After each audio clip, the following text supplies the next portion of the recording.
بسم الله الرحمن الرحيم. الحمد لله، الصلاة والسلام على رسول الله وعلى آله وصحبه ومن والاه. اللهم رب اشرح لي صدري ويسر لي أمري واحلل عقدة من لساني يفقه قولي، آمين. أهلا وسهلا بالذين أحبهم وأودهم في الله ذي الآلاء. مرحبا بقوم صالحين ذوي تقى غر الوجوه زين كل ملاء. أحييكم بتحية الإسلام، السلام عليكم ورحمة الله وبركاته. الحمد لله الذي هدانا لهذا وما كنا لنهتدي لولا أن هدانا الله. سباسي الله كن سبحانه وتعالى كجيان ماني أمتر كساتي كدانشين لبيروسترين شويني سرزوي. أجر لبيرتان بيغمر صلى الله عليه وسلم كاتك هجرتي فرمو روي كرد مكة لسرتشياي ثور فرمي والله إنك لخير أرض الله وأحب أرض الله إلى الله ولولا أني أخرجت منك ما خرجت. أفرمي والله تو باشترين شويني سرزويت، يعني مباركترين شويني كي كالله درستي كرد بيه، يعني مكية، يعني أم خاك بيروزية كيسيمتي عين و خۆشەویستترین خاکێکشی لە لای الله سبحانه وتعالى. چکەم تەخسیسی کردووە بۆی خەڵکی لە هەموو شوێنێکەوە بێ لەوێ عیبادەت بکەن، و ئەگەر هاتبا و قەومەکەت منیان دەرنەکردایە خۆت ئەزانی من جێتم نائێشت. کەواتە ئێستا ڕەنگە هەندێک شتان پرسیارتان لا دروست بێ بڵێن ئەی بۆچی شوێنێکی تر وەک ئەوێ نیە یاخود ئەوێ لەوێ پیرۆزترار. وەکو ڕوونکردنەوەیەک پەروەردگار ئینسانەکانی وا دروست کردووە. بابەتەکەشمان باسی ئەوەیە خەڵکمان هەیە بە لە ئەڵڵا ترسان شەخسیەتی وەرگرتووە. مانگمان هەیە لە مانگ جیاوازە، مانگی ڕەمەزان سەید و گەورەی هەموو مانگەکانە. ڕۆژی عەرەفە لە هەموو ڕۆژەکان مبارەکترە و پەروەردگارە فەرمێ والفجر وليال عشر. پەروەردگار سوێن بەو دە ڕۆژەی ذی الحیجە ئەخوا. یاخود پەروەردگارە فەرمێ ئینا ئەنزەلناه فی لەیلەة القەدر. ئەم دە شەوەی کە ئێستا ئێمە تیایین مبارەکترین شەوەکانی دنیایە لەسەر زەویە. بۆیە عولەما فەرمون ئەم دە شەوە لە دە ڕۆژی ذی الحیجە خێرترە، دە ڕۆژی ذی الحیجە لەم دە شەوە خێرترە. کەواتە شوێنمان هەیە لە شوێن مبارەکتر، ڕۆژمان هەیە لە ڕۆژ مبارەکتر، کاتمان هەیە لە کات مبارەکتر. ئینسانی عاقڵ کە هاتە خاکی مەکە بۆ عیبادەت دێتە خاکی مەکە، بۆ دەمەتەقێ و بۆ سیرکردن و بۆ گاڵتە و فشقیات و قسەی پڕوپوشت و لە ڕووجەنابتان و خۆی بەشتی لاوەکیە خەریک ناکە. چکە معقول نییە نوێژێک لێرە 100,000 نوێژ بێ تۆ وەکو نوێژەکەی لای خۆمان سەیری بکەیت. نوێژی جەنازەیەک بە 100,000 نوێژ بێت، ڕکعەتێکی ویتر بە 100,000 ڕکعەت بێت، تۆ ئەم عیبادەتە نەخۆزیتەوە. چکەم لەوا کات تەمەن نەبێ جارێکی تر بێیتەوە بۆ ئەم شوێنە. کەواتە ئینسانی مسلمان ئەبێ ئیدراک و فەهمی وابێ کە تۆ لەم خاکەیای خاکێکی پیرۆزە و تۆش ئەبێ خۆت پیرۆزکەی بە عیبادەت. چکەم ئێمە لە مەوسمی تەوحیدین، لە مەوسمی بەرجەستەکردنی لا ئیلەها ئیللا اللهیان بەلاشەمان. زۆر جار ئێمە هەر بەدەم لە شوێنانێک باسی لا ئیلەها ئیللا اللهکەی کە دێیتە ئێرە ئەبینی قوربانی بنەماڵەی ئیبراهیم سەلامی خۆیان لێبێ چیان کردووە. و بابەتەکەی من بەڕێزان تەخسیسم کردووە لە چەند دەرسێکە باسی بابەتێکی گرنگتان بۆ ئەەکەم. ئەویش بریتیە لە ئەڵڵا ترسان، یعنی تەقوا. تەقوا بە لە بەرچاوگرتنی ئەوەی مانگەکە مانگی تەقوایە. حەزم کرد پێش ئەوەی کە بێم بۆ ئێرە چەند بابەتێکم ئامادە کرد، هەمووی بەدەم یەکەوە کە تەواوکەری یەکترە. ئەگەر هەر کەسێک لەگەڵمانە بێ ئینشاءڵڵا ڕۆژانە سوودێک ئەکا. پەروەردگار لە قورئانە ئەفەرمێ کوتیبە عەلەیکوم الصیام، ڕۆژوو لەسەر ئێوە واجب کراوە. كما كتب على الذين من قبلكم، هر وەک چۆن لەسەر ئومەتانی پێش ئێوەشم واجب کردووە. عیلەتەکەی چییە؟ لعلكم تتقون. تەقوا یعنی تەمیەکردنی نەفسی خۆت، یعنی زیندووکردنەوەی ویژدانی مردوت، یعنی هەڵسان لە خەوی غەفڵەت. تەقوا شیعارێکە تەنها ئیمانداری پێ ئەناسرێتەوە و ئیمانداریش هەست بەو نیعمەتە ئەکا. فبۆیە زۆر گرنگە هەر کەسێ لە ئێمە کاتێک کە گوێی لەم ئایەتە ئەبێ ئەفەرمێ کوتیبە عەلەیکوم الصیام ئەی فوڕیضە عەلەیکوم الصیام، ڕۆژوو لەسەر ئێوە فەرز و واجب بووە. كما كتب على الذين من قبلكم لعلكم تتقون بو أوي إيولا الله بترسن كافية إنسان بتقوى واي لي بي معيدي خوي تم يبكى بتقواي روجو قرتن واي لي بي هز بأيش وآزاري فقير وهجار كان بكى بمانجي رمضان واي لي بي أو نيجا بلا بروزياني كلا فرزكاني ترى للروجاني ترى أيكا لمانجي رمضان سيكت شن بصبري شوي واهية 20 ركعات 10 ركعات 10 ركعات 11 ركعات نيجي دريج أكي كجزء قرآني تيا أخوانري لشولار زور نرمبوه ولا غيري مانجي رمضان وأم مانجي تقوايا هاتشي باري سرزوي هي بيدا أما نخلق لم غرفيا كوناكريتو والله ناتواني كوي كيتو وكو پروردگار فرمي لو أنفقت ما في الأرض جميعا ما ألفت بينهم والله أجر همو باري سرزوي بدا ناتواني بأندازي شويكي تراويح لمزقوتيك لكرسان خلقت بيكو بكريتو أو خلقه بخو بخشان الراكة هر ناني إيواري خوار خوي هلا دابو مزقوت يعني أما بريتيا لتشي بريتيا لوي مانجكا مهيئة بو أوي إنسان خوي بناسيته روجو مهيئة أكابو أوي شخصيتي خود دياري بكي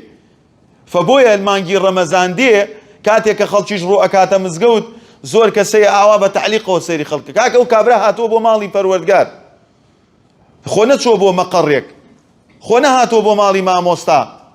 خونا تشو بو مال رئيس عشرتك وأن المساجد لله كابرا هاتوتا مزقوت لسر منو توي أهلي مزقوت أقر بزانين هلا هيا لبيرو باوري أقر بزانين لنيوجكيا هلا هيا لتصرفات يا هلا هيا أبي إما إيواشواش هول دين بيهيني نوتايم شكم بو هر بقصيش إما هاتو نتتايم إماش بقصي خيري خلق وأمان لي هات بين بو عمرو قصي خير بو خلق بكينو خلشي بخير بما ناسيتو فبويا أو خير نابي لخو طاقتي سيكي بويا إنسان كمانجي رمضان دي مانجي تقوى وبرستش دروست أبي بو شوازي كخلشي أبيني دلي نرمو برو عبادة رائكا أويش هو كاري أويا شياطين بستراونتوا توانايكي وهايا نما وبسر أو كسانيا كنيتي خير يعني فبويا لمعناي الشرعي تقوايا ابن تيمية رحمة إخوائي لبي أفرميه التقوى فعل ما أمر الله به وترك ما نهى الله عنه تقوى بريتية لويك الله أمري كردوه بتشي بيكي ونهي ليت كردوه لهشتك تركيكي هر كسي كدبيني قائم بو بأمري الله كهلا سيبا كردني أوامر كان رب العالمين بزانا وكسيكي أهلي تقوى وأقربينيت خوي لحرام ومكروه خراب كاري أداة لاوة لمجلسي خراب راءك بزانا وأهلي تقوى بويا ابن قيم رحمة إخوائي لبي أفرميه فحقيقتها حقيقة تقوى برزان العمل بطاعة الله إيمانا واحتسابا العمل كرد وكردن ببرستشي الله سبحانه وتعالى إيمانا واحتسابا إيمان فيتي وشاوري باداشتش أكي وشكم يما هندي خلقية كردواكا شاوري باداش نية كردوكاني برجيني قائم بلا روتان سروبني نية بكيف خوي إيش أكا بويا كسيك في أو تري متقي يعمل بطاعة الله إيمانا واحتسابا إيماني شفيتي وشاوري أجر باداشت أكال لاين الله سبحانه وتعالى أمرا ونهيا أويك الله أمري فيه كردو أيكا وأويك نهي لي كردو نايكا فيعمل ما أمر الله به إيمانا بالأمر وتصديقا بوعده إيمان دار أمر أكا يعني كردواء أكا بأمر الله سبحانه وتعالى إيماني بيتي وباورشي ببالينكيتي إما بوشي نيوجكين بوشي عبادتكين بوشي أمانيو لأهلي تقوابين بوشي أمانيو خلقانيك بين دعامان مستجاب به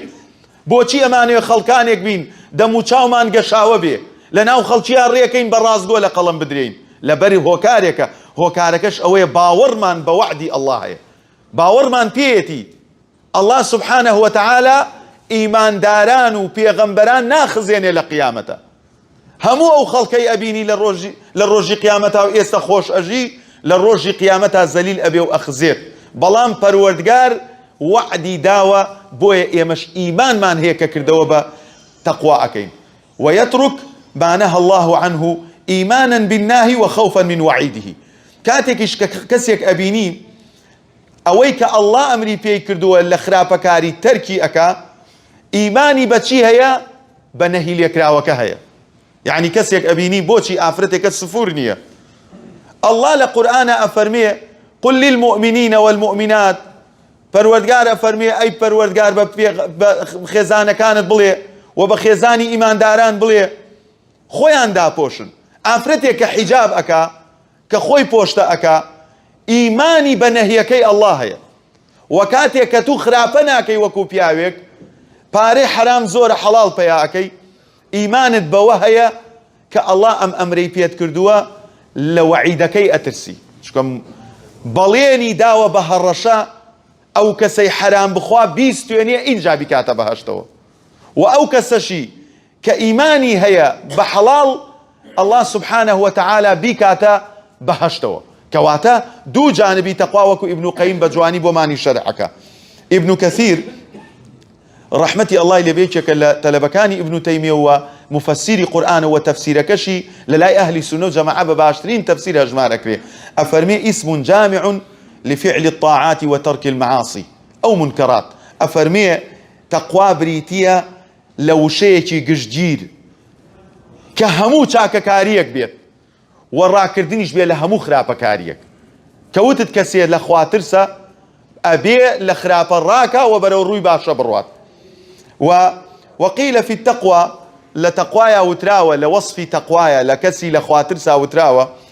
أن لا يراك حيث نهاك الله ندبيني لشوينك كنهيلية كردوه باشا بو هر كسي لإيما أقر بمعنى لمتقيبين لشاك كاران بين أبي الله لشوينك كان نمان بيني كنهيلية مان كردوه برزان ولا يفتقدك حيث أمرك لشوينك إش كأمري فيت كردوه ونتنكا بنمونا إيمي أمر فيها كردوه وأمر أهلك بالصلاة واصطبر عليها ببيغمرة فرمي صلى الله عليه وسلم نيوش بكو معلوم نالد با نيوش كان وآرام شي لسر بقره كواتا نابي لموقفي نيوش كردنا الله ونتكات أبي ببردوام لفرزكانا موجود بي ولمانجي رمزانا موجود بي دولمني لباركتها موجود بي بو زكاتكي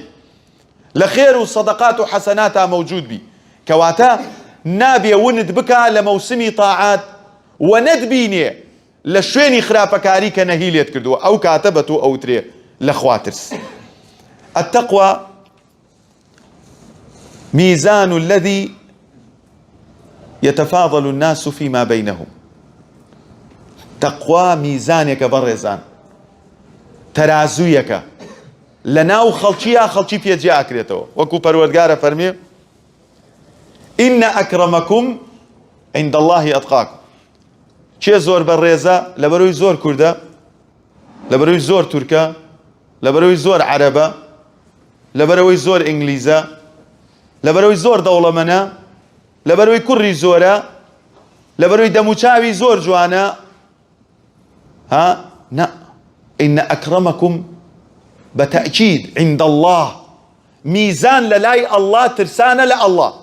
لغيري أوهم ميزان كان ميزاني إنسان وهيج قيمتينية فبويا أجر أتوي لناو خلشيا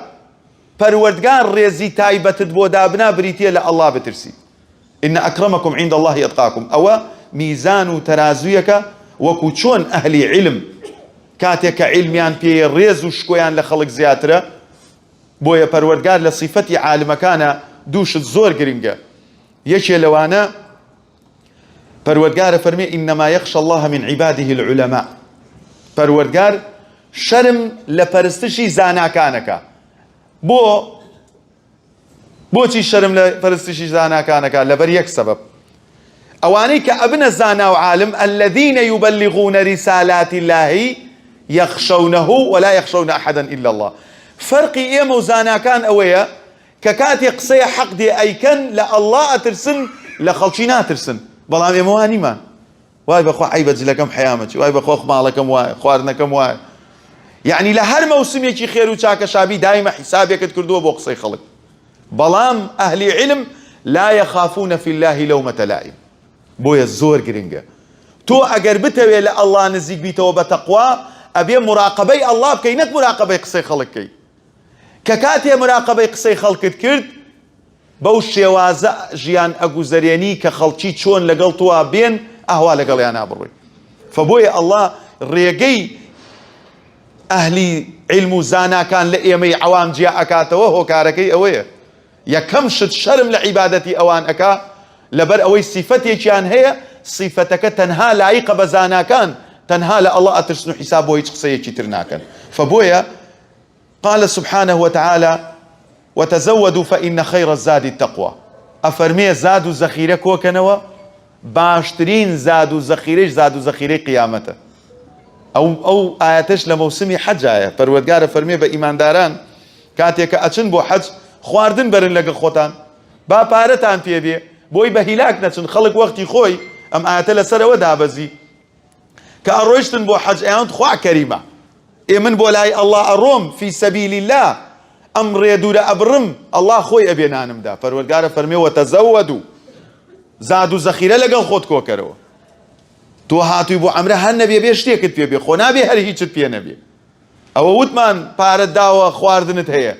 بەس خۆ بێ شتێکت پێ بێ لە شوێنێکا لێت بقەومێت نەتوانی بە تەکسیە بڕۆی بە هیلاکە ئاچی. فبۆیە ئەم ئاەتە باسەواکە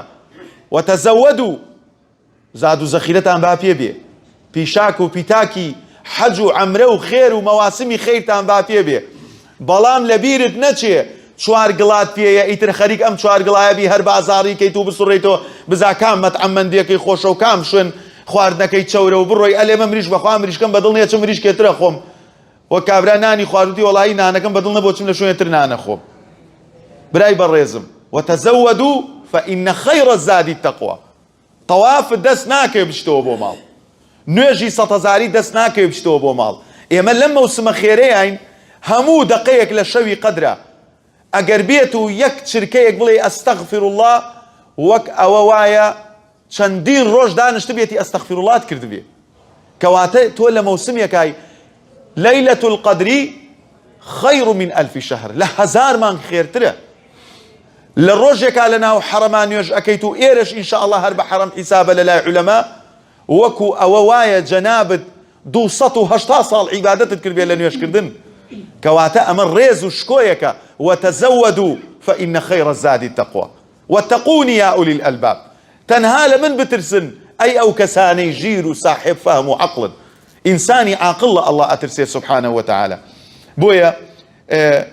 پەروەردگار سبحانه وتعالى لەبەر شەرەفی تەقوا لەبەر ڕێزی خەڵکی لە خواترس ئەفەرمێ وتعاونوا على البر والتقوى دەستبارگیری یەکتر بن بۆ چاکەکاری و لە ئەڵڵا ترسان. کەواتە تەقوا منسەبێکە هەموو کەس ناتوانێ بەدەستی بێنێ. پەروەردگار لە قورئانە ئەفەرمێ يا أيها الذين آمنوا اتقوا الله حق تقاته. ئێمە لە بامی بەر هەموو جمعەیەکە دێنە گوێتانە ئەی ئیمانداران لە ئەڵڵا بترسن بە باشترین شێوازی لە ئەڵڵا ترسان. ئەڵڵا خۆی ئەمرە فەرمێ ئەفەرمێ واتقوا يوما ترجعون فيه إلى الله. بۆ پێویستە لە ئەڵڵا بترسین لەبەر ئەوەی لەو ڕۆژە بترسە کە ئەگەڕێیتەوە بۆ لای ئەڵڵا لە ڕۆژی ناو تابوتەکەت بترسە لە ڕۆژی ئەو خامەسپێ بپرسە لەو ڕۆژەی کەوەها پارەکە لە گیرفانت دەرەکەن مۆبایلەکە کە پڕی ئەسرارە لە گیرفانت دەرێکن خەڵکی بە خێری خۆی ئەتشۆرێتەوە کە سوکارت بۆت ئەگرین شین و واوەیلات بۆ ئەکەن بەڵام تەنها خۆت ئەزانی چیت کردووە یان ئەوە تا لەو کەسانە ئەبی ئەڵێ یا وەیلەتا ئەینە یەذهەبوونە بیها بۆ کوێمە بن لە دوای ئەو هەموو چاکەی لەگەڵتان ناکردم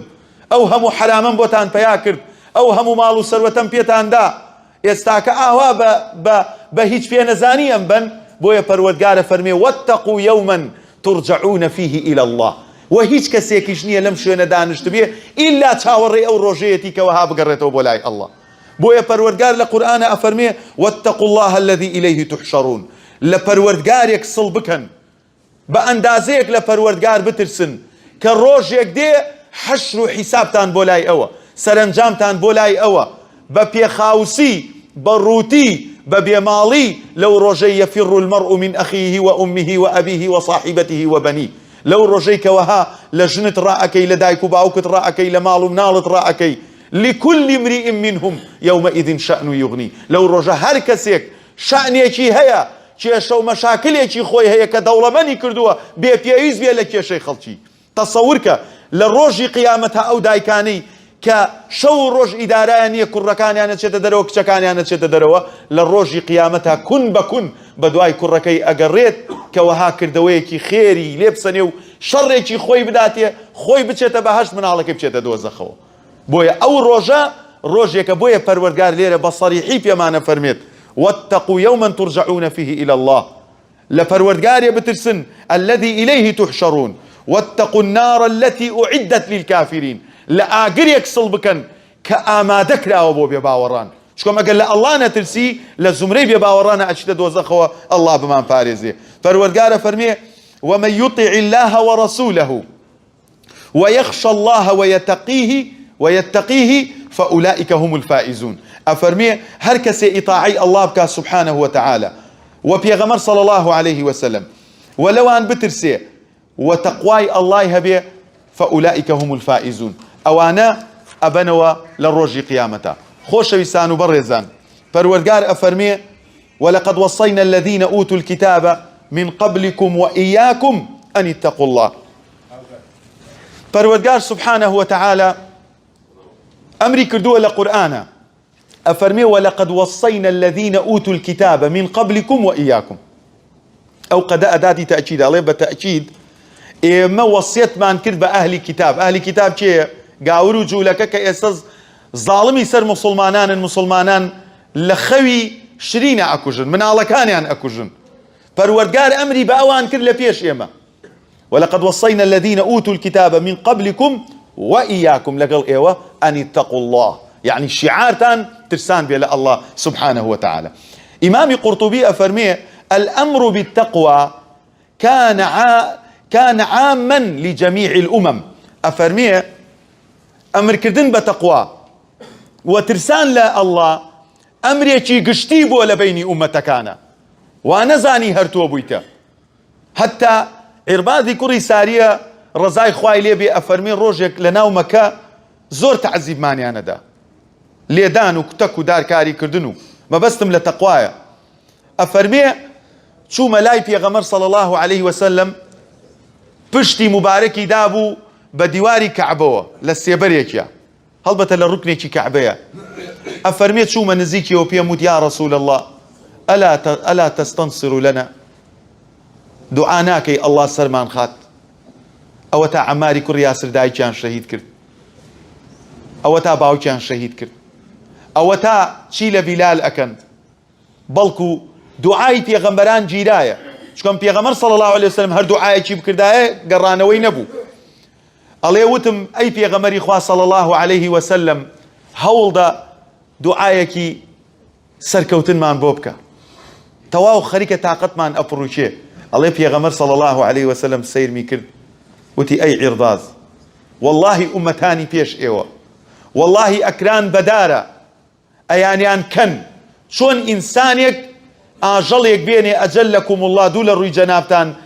بيستكي ليبكاتو بزندوتي بچقو بيستيان ليان أكدو دون شحمه ولحمه زندوبو كابرا وأوش واي لينا أكل الذين كي هالقريتو قتل أصحاب الأخدود النار ذات الوقود إذ هم عليها قعود وهم على ما يفعلون بالمؤمنين شهود أصحاب الأخدود بيستوتانا لكاتيا كاكا آقري قوري أنا كردو خلشي أهاتن ببول بول أياونت يان أبي كافر ببام الله إيكا إيسا إيما أي فلسطين يان أبي بشتناو أقري وبساغي خوي هل أدايناو أقرك وبساغي لدينا كي بشماننا أبوه حتى بسر هاتكي كآفرتك من على كيفية من على كان يكرنا توزيك أترسي من على كديت قصالي دايك جوان ترين موقف أمي خد فردنا وما ترسى أوان أهوى لله أترسان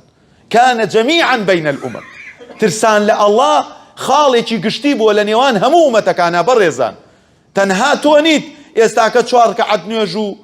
دو دز نيجو لچكيك بكيتو من ريشيك دانمو دو سيجار باسي سنة بو خلق ميتر خلق بلي ما شاء الله ما متقية تقوى لمواقفها أنا سريتو كان جميعا بين الأمم كابرا لنا أمتاني ترى أيان كرد بدارا بيستكيان بصاغيلي أكردوا أو شوي لنا أكر بقرته بويا في غمر عليه الصلاة والسلام أفرميه الله أمركي خوي أجيني ولكنكم تستعجلون أي إرضاث تو زور فلا أكي فلا مكا ئەوە تا ئێستا بەروبوومی ئەو تەوحید و لا ئیلاهە ئیلەڵڵایەوە تا ئێمە باسی ئاەتەکانی قورئانەکەین. دا چ چەندێک ئیشی پێ ئەەکەین پێ ناکەین ئەوە بێتە حوجە لە سەرمان بەڕێزان. عێرباز هەر ئەم سەحابە بەڕێزە ئەفەرمێت ڕۆژێک پێغەمبەری خوا صلی الله عليه وسلم صلى بنا رسول الله صلى الله عليه وسلم نوێژی پێمان کرد ذات يوم ڕۆژێک ثم أقبل علينا پاشان ڕووی تێمان کرد الله گەرێکی نوێژێک بێ پێغەمبەر صلى الله عليه وسلم ڕووت تێ بکە. ئێمە زۆر مووقفی جوانمان لەدەست چووە داواکەم لە الله وەکو لە دنیا ئەو شەرەفەی پێ نەداین لە قیامەتا بێ حورمەت نەبین بیبینین یا رب العالمین. ئەفەرمێ فأقبل علينا ڕووی تێ کردین فوعظنا الله لەو ئامۆژگاریە ئەڵێ ئامۆژگاریمانی کرد یعنی وتاری بۆماندا موعظة بليغة ئەڵێ وتارێکی وای بۆماندا کە قسەکانی ئەچوونە ناو دڵەوە ذرفت منها العيون چاوەکان مۆلەقێدا لە گریانە ووجلت منها القلوب دڵەکانمان هەمووی ئەترسا. فقال قائل يا رسول الله ئەڵێ سەرڕای ئەوەی کە وتارێکی بەهێزی بۆماندا ئەچووە ناو دڵمانەوە چاوەکانمان بە فرمێسکەوە مەشغوڵ بوو دڵەکانمان ئەلەرزی خەتیبەکە کێیە وتاربێژەکە محەممەد المستەفایە صلی الله عليه وسلم. ئەفەرمێ کابرایەک پرسیاری کرد وتی یا رسول الله كأن هذه موعظة مودع وتی ئەی پێغەمبەری خوا صلی الله عليه وسلم ئەم قسانەی تۆ ئەیکەی وەک ئەوایە کۆتا وتارت بێ بۆمان ئیتر قسەی ترمان بۆ نەکە یعنی کۆتایی ژیانت بێ. فماذا تعهد إلينا چی عهدێکمان ئەدەیتێ یعنی چ وەسیەتێکمان پێ ئەەکەی کەوەها ئیسفادەی لێ بکەین ئەترسم لە دوای ئەم وتارت جارێکی تر نەتبینمەوە قسەم بۆ بکەی. فەرمووی ئوصیکم بتەقوى الله وەسیەتتان پێ ئەەکەم بە لە ئەڵڵا ترسان لە غەیری ئەو لە هیچ کەسێتر مەترسن تەنها لە ئەڵڵا بترسن. کەواتە لە دوای وتاری بەهێز لە دوای گریان لە دوای ترسانی دڵەکان لە دوای ئەو خوتبەی کە ئەم سەحابە ئەترسێنەی بینێتەوە ئەفەرمێ ئوصیکم بتەقوى الله وەسیەتتان پێ ئەەکەم بۆی کە تەقوا بکەن. کۆی پێغەمبەران سەلامی خوایان لێبێ هاتوون ئەمریان بە تەقوا کردووە بە قەومەکانیان إذ قال لهم نوح ألا تتقون نوح بە قەومەکەی خۆی وت بۆ لە ئەڵڵا ناترسن. إذ قال لهم هود ألا تتقون هود بە قەومەکەی وت بۆچی لە ئەڵڵا ناترسن. إذ قال لهم أخوهم صالح ألا تتقون صالح پێغەمبەر عليه الصلاة والسلام بە قەومەکەی ئەوت بۆچی لە ئەڵڵا ناترسن. إذ قال لهم أخوهم لوط عليه الصلاة والسلام بە قەومەکەی ئەوت ألا تتقون بۆ لە ئەڵڵا ناترسن. علی ڕەزای خوای لێبێ خەلیفەی ئیمانداران ئیمامی علی إذا بعث سرية كاتێکەوەها مەفرەزەیەکی مجاهدینی بناردایە بۆ جیهاد ولا أمرها رجلا پیاوێکی تەبعەن ئەکردە سەردەستەی مەفرەزەکە لەگەڵیانە ڕێی ئەکرد پێی ئەوت فقال له پێی ئەوت أوصيك بتقوى الله الذي لا بد لك من لقائه يعني جيشێک ئامادە ئەکا پیاوێک ئەکاتە گەورەی هەمویان الله ئەوە گەرێت چ جێشێک بێ ئەخە ئەو جێشانە ئەتوانێت ئیسفادە بە خەڵک بگەێنێ کە ئەمیرەکەی علی کوڕی ئەبی طالبە ئەمیری ئیمانداران قائیدی جێشەکە حازر ئەکا پێی ئەڵێ أوصيك بتقوى الله الذي لا بد من لقائه دەستی قائیدی جێشەکەی ئەگرد ئەی فەرموو وەسیەتت پێ ئەەکەم بە لە ئەڵڵا ترسان بەو ئەڵڵایەی خۆشت بێ و ترشت بێ ئەچتە بەردەسی. ئەها پیاو کە ئاوا بترسێنرێ لەلایەن گەورەکەیەوە و بترسێنرێ بە گەورەتر کە لەو ڕۆژەی ئەیبینێ ئەو جێشە هیچ کاتێ ناچێ تەعدا لە ژنی خەڵک بکا ماڵی خەڵک بخوا باقی خەڵک بستوێنێ پیرێژن بکوژێ ئەختیار بکوژێ. بەڵام سەیری ئەم جێشە زاڵمانەکە کە ئێستاکە بەربوونەتە گیانی موسڵمانان لەبەرەوەی کەسێکی بە ئەدەب نییە هاوشێوەی ئیمامی عەلی تەربیەتی بدا. کەواتە کاتێکەوەها ڕۆیشتوونە بۆ سەرخستنی دینی ئەڵڵایش ئەمریان بە یەکتری کردووە کە لە ئەڵڵا بترسن ڕۆژێک دێ ئەم شمشێرە بەدەستەوە نییە بە کەیفی خۆت بایدەی بتوانی خەڵکی پێ بکوژی خەڵکی پێ خوێناویکەی لە پێناو چیا خەڵک خوێناویەکەی بۆی ببێتە موسڵمان کە بووە موسڵمان ئەبێ شمشێرەکەت بکەیتەوە ناو کەلانەکە لابد من لقائه بەو شێوازە ئەصحابەکانی ئەترسان ئیمامی عەلی. بۆیە من هەر ئەوەنە ئەڵێم ولذلك فإن التقوى شعار المؤمنين هل لەبەر ئەم هۆکارانەیە لە ئەڵڵا ترسان مەشخەڵی ئیماندارە کەسێک کە لە ئەڵڵا ئەترسێ مەشخەڵێک فانۆزێک چرایەکی لە پێشخۆیەوە ڕەت کردووە کە لە ئەڵڵا ئەترسێ سبحانه وتعالى. ودثار المتقين پۆشاکی ئەهلی لە ئەڵڵا ترسە. کەسێک کە پۆشاک لە بەریان نەبێ هەرچەندێ جوان بێ ناشرینە، جوانترین ئافرەتی سەرزەوی بێنە ڕووتی کەرەوە هیچ جوان نییە، پەرژینێ قایم بێ لە ڕووتان وەکو ئاژەڵ وایە.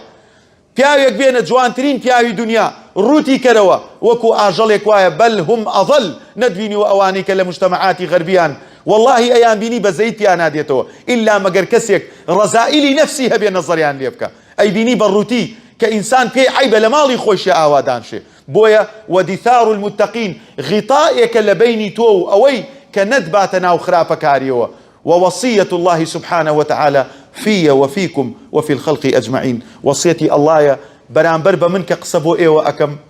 وبرانبر بإيوة، وبرانبر بهمو دروس كلا وكاني الله. ولذلك الله سبحانه وتعالى أمري في مان كردوه لا الله بترسين لا الله ترسانيش بعداشتكي بهشتا إن شاء الله للرجاني دعائي يعني لسبيني ودوسبي أو أنا أجر تمن باقي بو لعيني موعدة باسی بەروبوومی تەقوا ئەکەین، باسی ئەو کەساناکەین کە تەقوایان هەبێ ئەگەنە چپلە و ئاستێک داواکەم لە ئەڵڵا سوبحانەوە وتعالە عاقیبەت خێرمان کە، سەرفرازی دنیا و دوا ڕۆژمان کە، ڕەحم و بەزەی خۆی بەسەرمانە بڕژێنێ. یا ئەڵڵا داوا لێکەین بە ناوی جوانت بە سیفاتی بەرزت عاقیبەت خێرمان کە. یا ئەڵڵا عاقیبەت خێرمان کە. یا ئەڵڵا بێحورمەتی سەرەمەرگمان مەکە. یا ئەڵڵا ئەو کاتەی کە ئەگەڕێینەوە بۆ لات ڕوحمان نەکێشی ئیلا لێمان ڕازی ئەبی. یا الله داوا لێکەین و لێتە پاڕینەوە بە ناوی جوانت بە سیفاتی بەرزت بەزەیت بە حاڵمان نابێتەوە. یا الله، یا الله هیدایەتی زیاترمان بدەیت. یا الله هیدایەتی خوشک و دایک و کچەکانمان بدەیت. یا الله هیدایەتی گەنجەکانمان بدەیت بیان گێڕیتەوە بۆ ئیسلام. یا الله داوا لێکەین و لێتە پاڕینەوە بە ناوی جوانت بە سیفاتی بەرزت بە گەروی وشک بە زمانی بە ڕۆژوو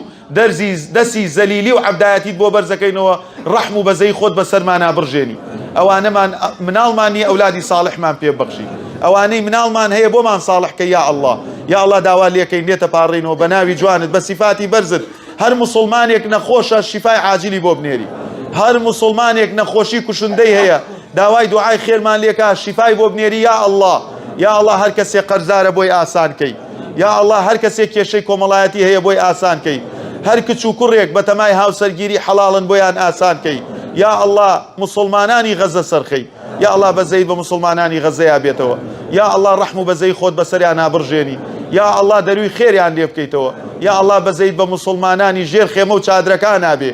بەزەیت بە سزن و دیل و ئەسیرەکانمان نابێ. یا الله، یا الله داوا لێکەین و لێتە پاڕینەوە بە ناوی جوانت بە سیفاتی بەرزت لە مردووی مسلمانی دایک و باوکمان خۆش بی، قەبرەکانیان پڕ بکەی لە نور، پیرەکانمان عاقیبەت خێر بکەی، دوعاکانیان گیرا بکەی. یا الله، یا الله داوا لێکەین لێتە پاڕینەوە ئەم شەوانی قەدرە بکەیتە مبادرەیەک بۆ لێ خۆشبوونمان، ئەجر و پاداشتی 1000 ساڵمان بەنسیب بکەی. یا الله لێتە پاڕینەوە بە ناوە جوانەکانت بە سیفاتە بەرزەکانت. ئەم مەجلیسە مەجلیسی مەلائیکەیە، ئێستا مەلائیکە ئامین بۆ دوعاکانمان بکە. یا الله داوا لێکەین و لێتە پاڕینەوە بە ناوی جوانت بە سیفاتی بەرزت هەر کەسێک لە لای ئێمە مەسئلەیەکی هەیە خۆت مەسئلەکانمان بۆ حەل بکەی، بەهانا و هاواری دڵشکاوەکانمانەوە بێی، ئەم جەمعەدا نەبڕێنی هەتا لە هەمومان خۆش ئەبی، لە ڕۆژی قیامەتا لە بەهەشتا کۆمان کەیتەوە و لەوێ بڵێن الحمد لله الذي أذهب عنا الحزن. آمين آمين. وصلي اللهم على محمد وعلى آله وصحبه أجمعين. والسلام عليكم ورحمة الله وبركاته.